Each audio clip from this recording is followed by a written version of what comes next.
समादरणीय धार्मिक सज्जन वृंद, योग दर्शन के तीसरे पाद में एक सूत्र आता है, क्षण तत्क्रम योगो संयमात् विवेकजम ज्ञानम। क्षण और उसके क्रम में संयम करने से विवेकज ज्ञान होता है। क्षण क्या चीज होती है? क्षण किसको कहते हैं और उसका क्रम क्या है? क्षण को समझाने के लिए एक उदाहरण दिया है व्यास मुनि जी ने। जैसे किसी द्रव्य का सबसे छोटा कण परमाणु होता है। परमाणु के और टुकड़े करेंगे तो फिर वो द्रव्य नहीं रहेगा। वैसे ही काल का जो सबसे छोटा अवयव है उसको क्षण कहते हैं। जैसे वाक्य है, वाक्य का सबसे छोटा अवयव कौन सा है? एक वर्ण। स्वर भी हो सकता है, व्यंजन भी हो सकता है। जैसे वाक्य का सबसे छोटा अवयव वर्ण होता है, स्वर या व्यंजन, वैसे ही काल का सबसे छोटा अवयव क्षण है। और क्षण कितना होता है? महीना तो हम जानते हैं, दिन जानते हैं, दिन कितना होता है, रात कितनी होती है। क्षण कितना होता है? तो उसको समझाने के लिए एक उदाहरण दिया कि जितने काल में परमाणु एक स्थान से दूसरे स्थान पर जाए उसको क्षण कहते हैं।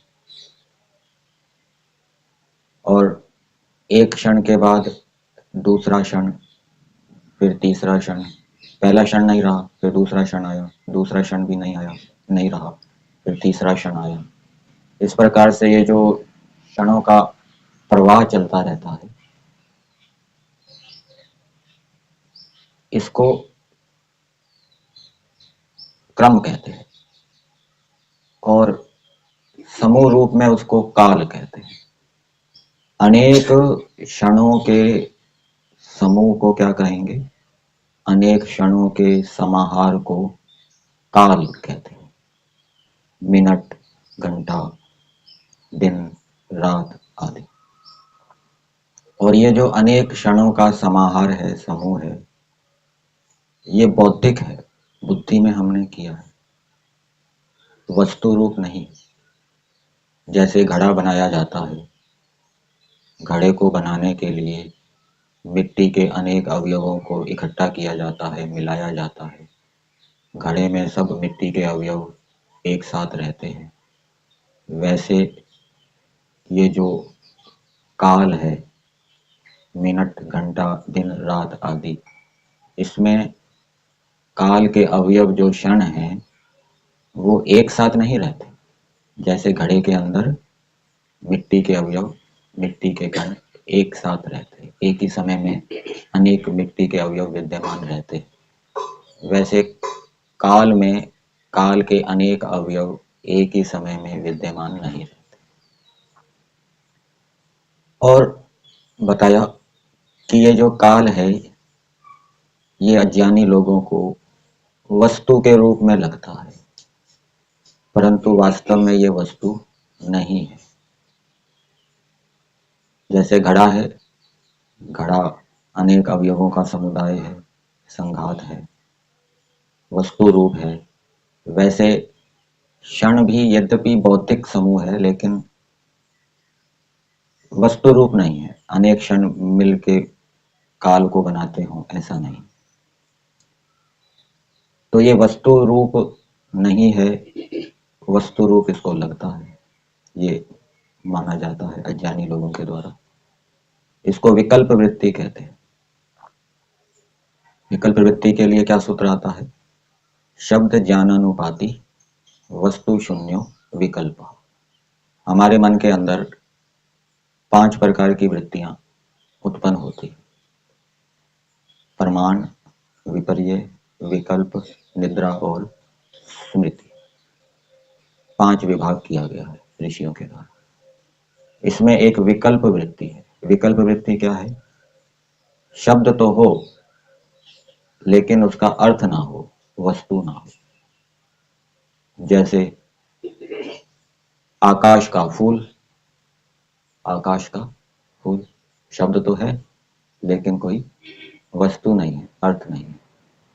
मनुष्य का सींग, मनुष्य का सींग शब्द तो है लेकिन कोई मनुष्य का सींग होता है, वस्तु नहीं है, अर्थ नहीं। इसी प्रकार से जो इसको वस्तु रूप मानते हैं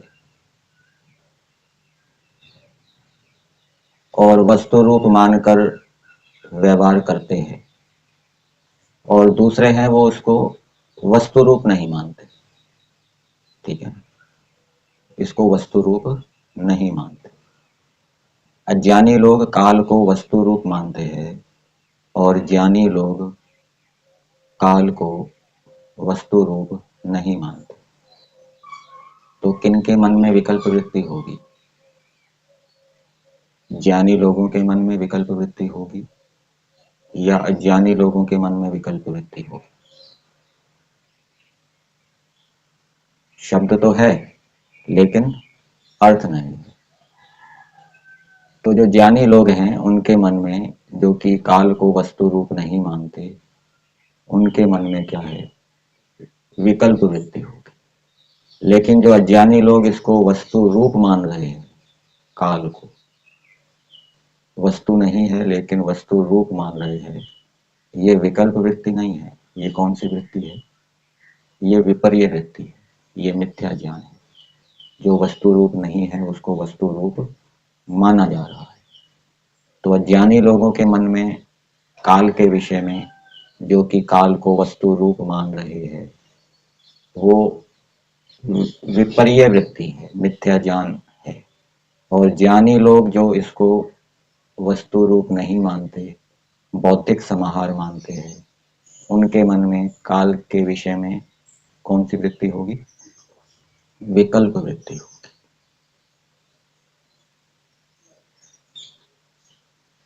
दो क्षण एक साथ नहीं रह सकते।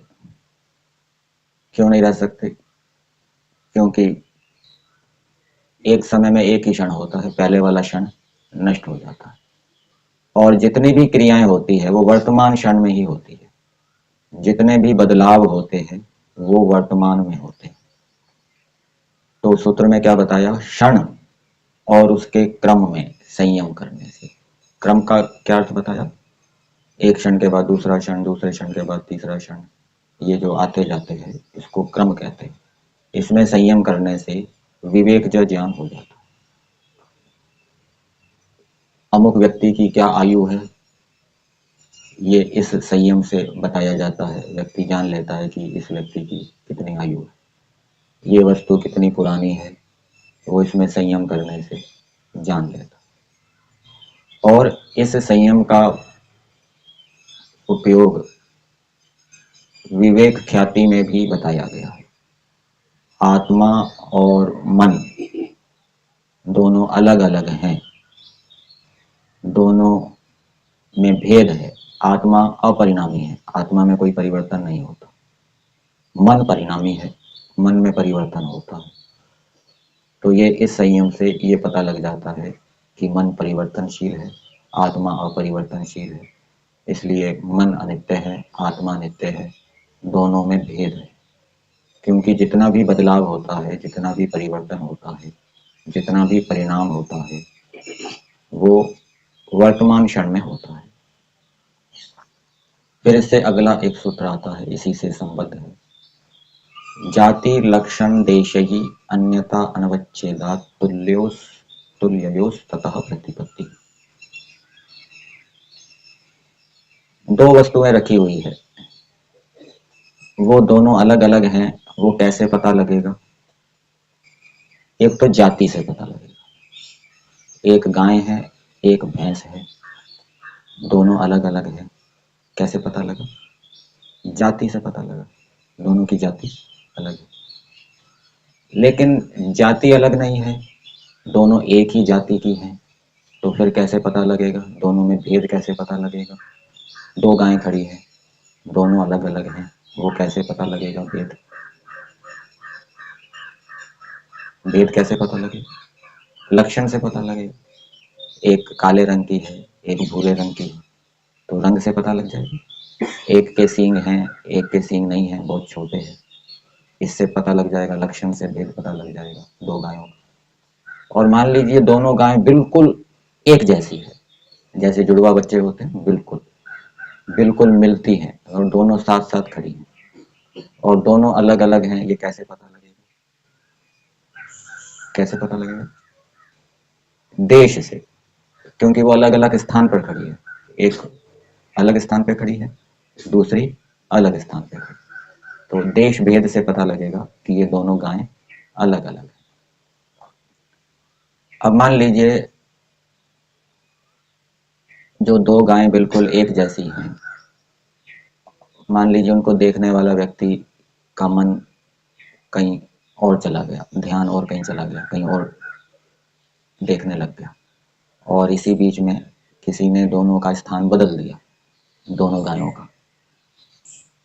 अब फिर वो दोबारा व्यक्ति उसको देखेगा, तो उसको कैसे पता लगेगा कि गायों का स्थान बदला है या नहीं बदला?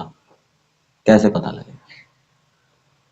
अथवा दो आंवले हैं, आंवलों का उदाहरण दिया है, दो आंवले हैं बिल्कुल एक जैसे, रंग भी एक जैसा, आकार भी एक जैसा, बिल्कुल मिलते, ठीक है ना, अलग अलग स्थान पे रखे, और फिर किसी ने देखा, वो जब देखने से हटा तो पीछे उनका स्थान बदल दिया गया। फिर दोबारा उसने देखा, तब उसको कैसे पता लगेगा कि उनका स्थान बदल गया है या वैसे के वैसे रखे? तो इसके विषय में बताया कि क्षण और उसके क्रम में संयम करने से व्यक्ति जान लेता है कि इनका स्थान क्या है, परिवर्तित किया गया है, बदला गया है। ऐसे ही आत्मा और चित्त, तो जब चित्त का साक्षात्कार किया जाता है, किसका साक्षात्कार? चित्त का। चित्त के कौन से गुण का? चित्त परिणामी है, चित्त परिणामी है, इस गुण का जब साक्षात्कार किया जाता है। और आत्मा का साक्षात्कार मतलब आत्मा के किसी गुण का साक्षात्कार, आत्मा अपरिणामी है। तो जब योगी क्षण और उसके क्रम में संयम करता है, तो उसको चित्त के परिणामी गुण का साक्षात्कार होता है कि ये जो चित्त है प्रत्येक क्षण परिणाम को प्राप्त हो रहा है। और जब आत्मा में वो संयम करता है क्षण और उसके क्रम में, तब उसको बोध होता है कि आत्मा में तो कोई परिणाम हो नहीं रहा, वो तो वैसा का वैसा है। तो इससे उसको ये बोध हो जाता है कि आत्मा अलग है और चित्त अलग है, मन अलग है। इसको कहते हैं योग दर्शन की भाषा में सप्त पुरुष अन्यथा ज्ञान। जब तक व्यक्ति आत्मा और मन को एक मानता है, उसको वृत्ति सारूप्य कहते हैं, तब तक वो दुखी क्लेशित होता रहता है। उसने कोई बात जानी कि आपको रोग हो गया है या आपकी कोई हानि हो गई है धन संपत्ति की, ये चित्त के अंदर ये विचार आएगा। तो जो आत्मा और चित्त की पृथकता को नहीं जानता, जिसने इसके विषय में तत्व ज्ञान प्राप्त नहीं किया, वो ये मानेगा कि मैं रोगी हो गया, मेरी आत्मा रोगी हो गई, मेरी आत्मा की हानि हो गई।